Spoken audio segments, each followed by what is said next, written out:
Hello, Ed. Got your booster ready to go? Let's go over a couple things here real quick. When you sent me the booster, there was no plug down here to plug the extra vacuum port, and there was just a hole right here and no vacuum check valve.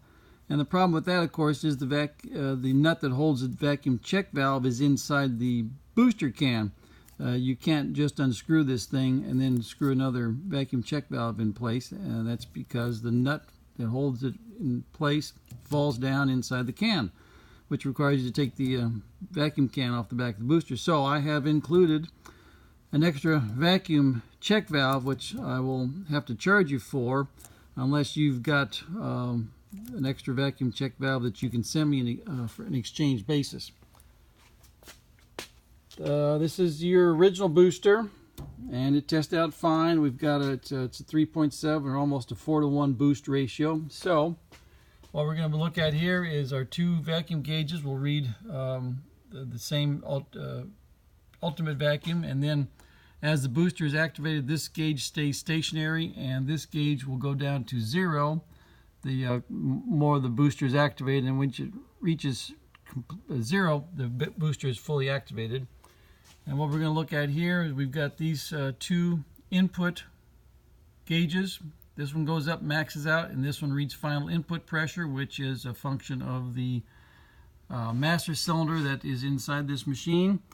Output, these two gauges are tied together. This one goes up and reads maximum pressure, and then this goes up and reads our final output pressure, which will be a 3.7 or 4-to-1 ratio from here over to here. What we'll do first is just check our gauges without any vacuum. So we got 350 here, 350 here, and about 350 there. Considering the age of the machine and the gauges, pretty darn good. All right, we'll turn the hydraulic off, back on, vacuum.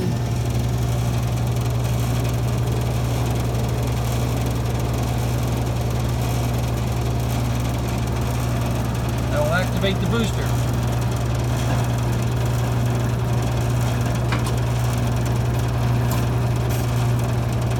Full activation, come over here, at 350 in.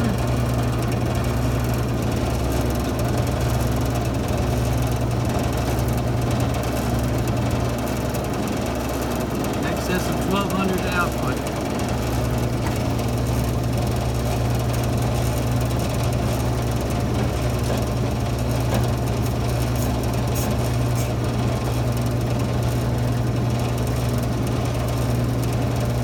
Now while the booster is activated, we'll check for leaks. Nothing out of the leak hole down here.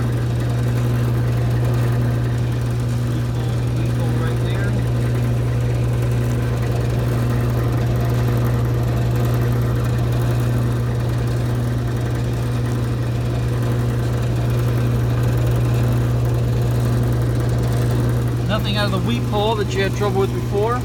Check, make sure we have no leakage here. Make sure our bleed screws are holding pressure. Booster is still holding pressure.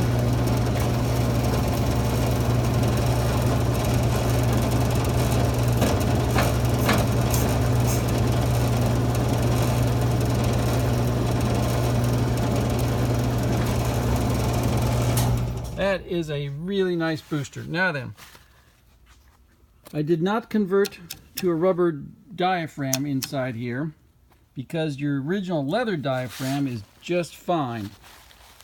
And what you've got back here is a fill plug, and this fill plug is for putting mineral oil inside the booster can to lubricate the leather diaphragm. So every 6 months or once a year, top this off with mineral oil, just regular old mineral oil you get from the pharmacy or the grocery store. I'll get this painted for you and get your two boosters off to you. Thank you, sir.